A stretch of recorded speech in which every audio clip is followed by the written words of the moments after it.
Someone told you as a kid that if you keep cracking your knuckles, you'll get arthritis. Maybe it was a parent, maybe a teacher, and you probably believed it because the sound is loud enough and weird enough to seem dangerous.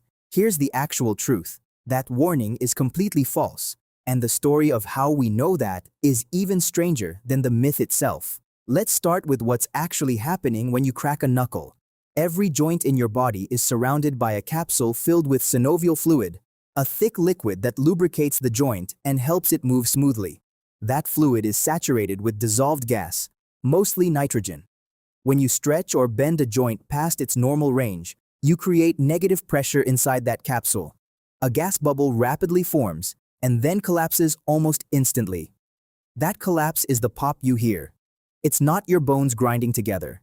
It's not your joints breaking down. It's a tiny, harmless bubble bursting inside a fluid-filled capsule, and the joint physically cannot crack again until the gas slowly redissolves, which is why you can't just crack the same knuckle twice in a row. So where did the arthritis myth even come from? Nobody knows exactly, but it likely spread because the sound is genuinely unsettling, and parents needed a reason to get kids to stop doing something loud and annoying in class or at the dinner table. It worked as a deterrent for generations.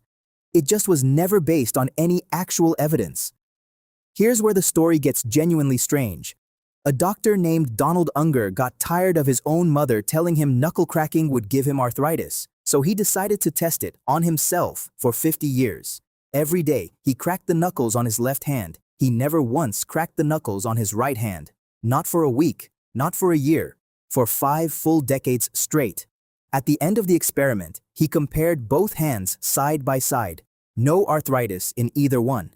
No difference in pain, swelling, or mobility at all. He published the results in a real medical journal, and in 2009, he was awarded the Ig Nobel Prize, a real award that specifically honors research that makes people laugh first and think second.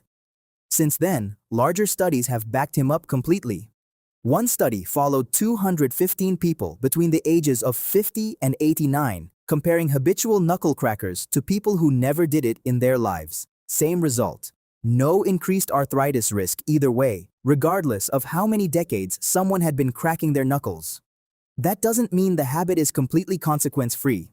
Some research suggests aggressive, forceful knuckle cracking over many years might slightly reduce grip strength, though even that evidence is inconsistent and far from conclusive.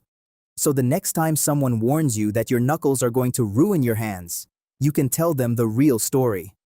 A doctor already ran that experiment on himself for 50 years straight and won an actual award for proving your mom wrong.